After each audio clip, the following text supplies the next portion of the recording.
प्रभु यीशु मसीह के नाम में आपको अनुग्रह, शांति और आशीष मिले। एक दिन प्रभु यीशु मसीह प्रार्थना के भवन में बैठे हुए लोगों को परमेश्वर का वचन सिखा रहे थे और कई लोग इकट्ठे हुए थे, वो भी बैठकर सुन रहे थे। और एकदम क्या हुआ कि कुछ उस समय के धर्मगुरु, उनका एक ग्रुप एक स्त्री को पकड़कर उस प्रार्थना के भवन में लेकर आ गए और उसको बीच में खड़ी कर दिया और प्रभु यीशु से कहने लगे कि हे स्वामी, ये स्त्री व्यभिचार के पाप में पकड़ी गई है। हमारी व्यवस्था या कानून तो कहता है कि ऐसी स्त्री पथरवा करके मार दी जाए, परंतु तू क्या कहता है? और प्रभु यीशु ने एकदम कोई जवाब नहीं दिया, तो वो यीशु से पूछते रहे। और तब प्रभु यीशु जहां बैठा था, झुककर अपनी उंगली से कुछ जमीन पर लिखने लगा। जहां पर शायद मिट्टी थी और वो अपनी उंगली से उस मिट्टी पर लिखने लगा। और वो पूछते रहे, लेकिन प्रभु यीशु ने कोई जवाब नहीं दिया। जब काफी समय पूछते रहे तो प्रभु यीशु ने उठकर सीधे होकर कहा कि जिस व्यक्ति के अंदर कोई भी पाप ना हो, वो पहला पत्थर इस स्त्री को मारे। ये बात सुनकर वो जो समूह आया था धर्मगुरुओं का, उनके विवेक ने उनको कचोटा और बड़े से लेकर छोटा एक एक करके वहां से शर्म के मारे चले गए। सिर्फ वो स्त्री वहां पर खड़ी रही और लोग बैठे हुए देख रहे थे पूरे दृश्य को। और तब प्रभु यीशु ने उस स्त्री से पूछा कि हे नारी, क्या किसी ने तुझे दंड की आज्ञा नहीं दी? और वो बोली, नहीं प्रभु। और तब प्रभु यीशु ने कहा, मैं भी तुझे दंड की आज्ञा नहीं देता। जा और आगे को पाप ना करना। मैं भी तुझे दंड की आज्ञा नहीं देता। जा और आगे को पाप ना करना। अगर हम इस घटना के भूमिका में देखें तो ये जो धर्मगुरु थे, ये कहीं ना कहीं मौका चाहते थे कि प्रभु यीशु को किसी न किसी बात में फंसा दे, बातों में या उसके किसी कार्यों में, या किसी भी तरह प्रभु यीशु को फंसाकर उसको रोमी सल्तनत के हाथ सौंप दे। और यहां पर भी वो यही चीज करना चाहते थे कि प्रभु यीशु कुछ कानून या व्यवस्था के बारे में ऐसा कुछ बोल दे और ये इसका मौके का फायदा उठा ले। लेकिन प्रभु यीशु ने तो सिर्फ ये कहा, जिसके अंदर पाप ना हो वो पहला पत्थर स्त्री को मार सकता है। देखिए, अगर ये स्त्री व्यभिचार के पाप में पकड़ी गई थी तो अकेली तो थी नहीं। वो पुरुष कहां है जो इसके इस पाप में सहभागी था? व्यभिचार का पाप वो होता है जहां पर एक पति अपनी पत्नी से विश्वास योग नहीं रहता, या एक पत्नी अपने पति से विश्वास योग नहीं रहती। और बाइबल इस चीज को पाप कहता है। दुनिया चाहे कहे ना कहे, लेकिन हजारों साल पहले प्रभु ने अपने वचन में कह दिया था, तू व्यभिचार ना करना। और ये एक भयंकर पाप है जो दुनिया में आज बहुत फैला हुआ है, लोगों की एक लाइफस्टाइल बन गई है।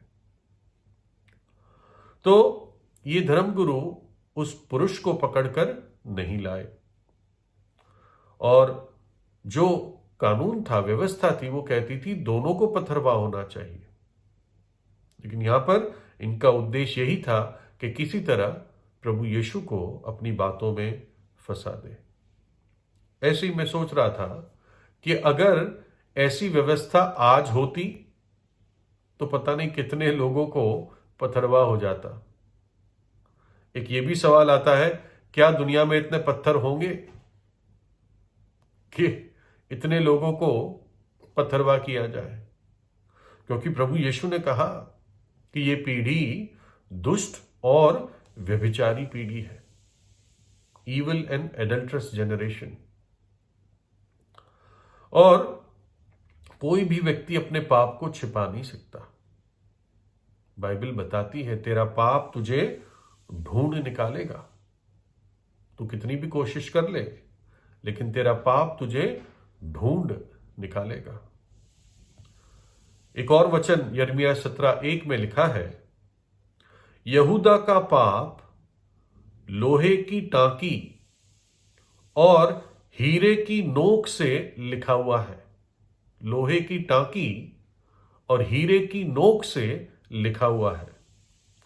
वह उनके हृदय रूपी पट्टियां और उनकी वेदियों के सींगों पर भी खुदा हुआ है।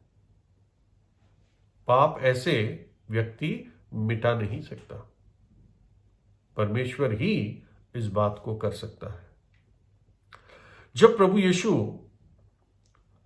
ने ये बात कही उन धर्मगुरुओं को कि जो भी व्यक्ति पाप रहित है वो पहला पत्थर उस स्त्री को मार सकता है। कुछ लोगों का कहना है कि जब प्रभु यीशु झुककर जमीन पर या मिट्टी पर कुछ अपनी उंगली से लिखने लगा तो वास्तव में प्रभु उन धर्मगुरुओं के नाम लिख रहा था और उनके नाम के बगल में उनके पाप लिख रहा था, क्योंकि प्रभु तो सब कुछ जानता है। और प्रभु ने कुछ बोला नहीं उनको, बस वो लिखता रहा उनका नाम और इनका पाप। और जब प्रभु ने कहा कि जो पाप रहित है वो पहला पत्थर मारे, तो किसका मुंह खुलता, किसका हाथ उठता? क्योंकि उनके पाप तो जमीन पर लिखे हुए थे। बाइबल कहती है सबने पाप किया, परंतु सबने पाप किया और परमेश्वर की महिमा से रहित है। तो इसलिए इन धर्मगुरुओं को भी कोई क्लीन चिट नहीं मिल रहा था, कोई पाप रहित स्तर या पदवी नहीं मिल रही थी, क्योंकि जो कोई स्त्री से उत्पन्न हुआ वो पाप के स्वभाव लेकर जन्मा। अगर कोई वहां पर पाप रहित था तो वो सिर्फ प्रभु यीशु था, क्योंकि वो एक कुंवारी के जरिए जन्मा। उसके जन्मने का उद्देश्य ही यह था कि एक पाप रहित बलिदान हमारे पापों के लिए चढ़ाया जाए, हमारे पापों के लिए अर्पण किया जाए। उसने कभी पाप नहीं किया, उसके अंदर कोई पाप ना था, ना वो पाप को जानता था।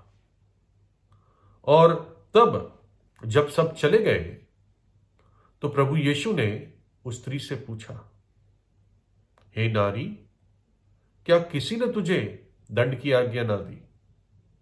क्या किसी ने तुझे पत्थर नहीं मारा? और वो कहती है, नहीं प्रभु, नहीं स्वामी। और तब प्रभु वो शब्द बोलता है, मैं भी तुझे दंड की आज्ञा नहीं देता, जा और आगे को पाप ना करना। और यहां पर हम प्रभु यीशु के इस जगत में आने का तात्पर्य, उद्देश्य देखते हैं। वो अनुग्रह और सच्चाई के साथ आया, अनुग्रह और सच्चाई से परिपूर्ण होकर इस जगत में आया। ये सब धर्मगुरु तो पत्थर लेकर आए ही थे। उस स्त्री को वो चाहते तो मार देते ही पहले ही, लेकिन प्रभु यीशु उसको अनुग्रह के शब्द कहता है कि मैं तुझे दंड की आज्ञा नहीं देता।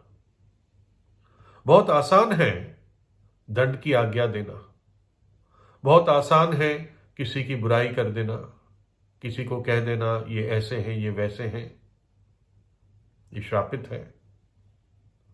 लेकिन प्रभु यीशु दंड की आज्ञा देने के लिए नहीं आया। प्रभु ने कहा, मैं मनुष्यों के प्राण नाश करने के लिए नहीं आया, मैं इसलिए आया कि मनुष्य के प्राण बच जाए, कि मनुष्य उद्धार पा जाए, कि मनुष्य जीवन पाए और बहुतायत का जीवन पाए। यूहन्ना 3:17 में लिखा है, परमेश्वर ने अपने पुत्र को जगत में इसलिए नहीं भेजा कि जगत पर दंड की आज्ञा दे, परंतु इसलिए कि जगत उसके द्वारा उद्धार पाए। वो नाश करने, मनुष्य को दंड देने, उनको खत्म करने के लिए नहीं आया, परंतु वो इसलिए आया कि जगत उसके द्वारा उद्धार पाए। अगर आप इस जगत में हैं तो वो आपके लिए भी आया। इस स्त्री को प्रभु यीशु पूरा मौका देता है कि वो अपना जीवन परमेश्वर के साथ ठीक ठाक कर ले।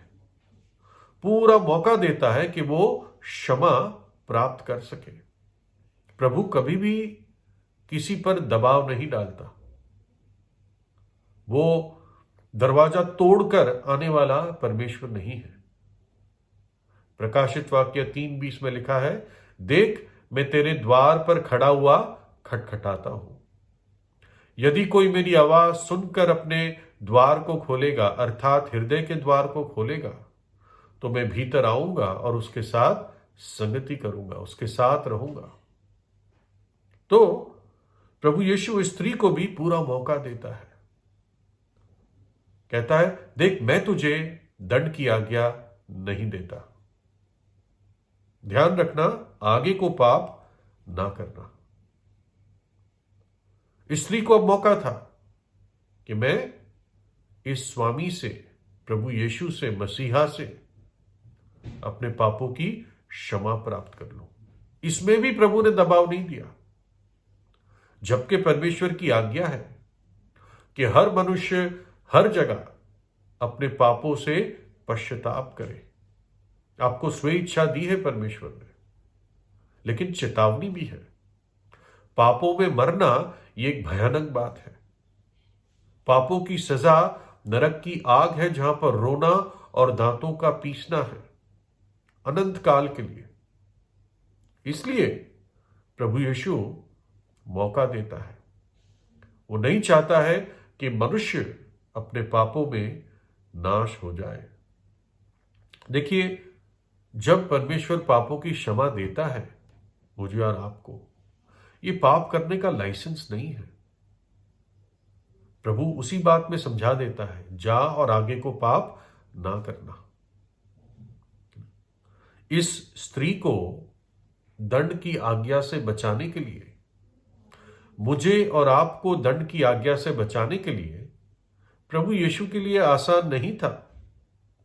ये सिर्फ मात्र शब्द नहीं थे। परमेश्वर की व्यवस्था की पूरी मांग को पूरा करने के लिए, पिता की व्यवस्था की मांग को, डिमांड को पूरी करने के लिए पुत्र को मनुष्य का रूप धारण करके इस जगत में आना पड़ा और कलवरी के क्रूस पर उसने अपना बलिदान दिया।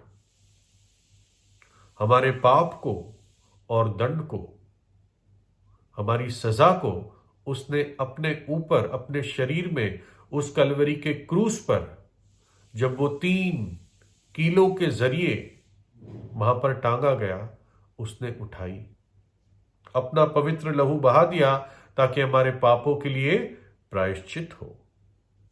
बाइबल कहती है, परमेश्वर का पुत्र जिसने मुझसे प्रेम किया और मेरे खातिर अपने आप को दे दिया।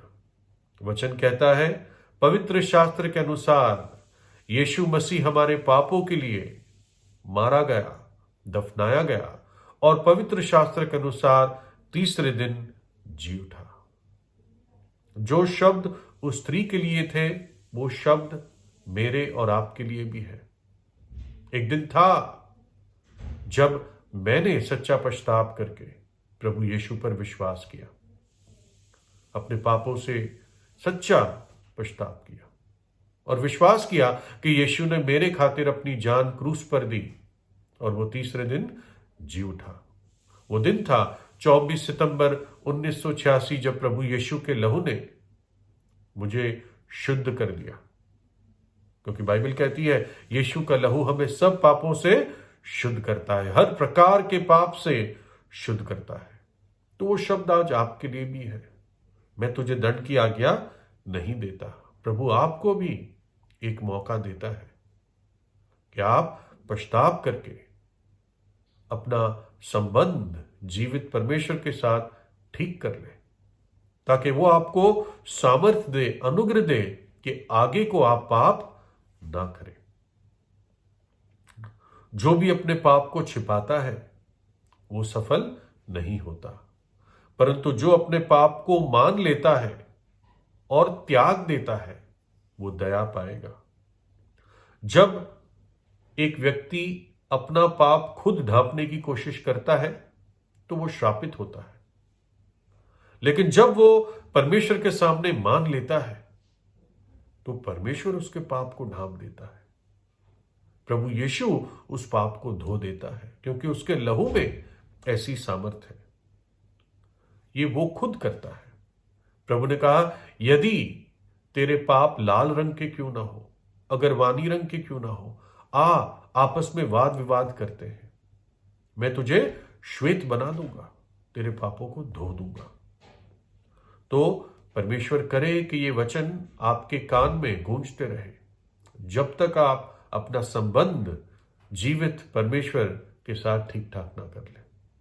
आज ही प्रभु यीशु से प्रार्थना कीजिए, वो दूर नहीं है, आपको कहीं जाना नहीं है। अपने हृदय की गहराई से और सच्चाई से प्रभु यीशु से प्रार्थना कीजिए। वो जीवित परमेश्वर है, आपकी प्रार्थना को सुनेगा। प्रभु यीशु आपको आशीष दे।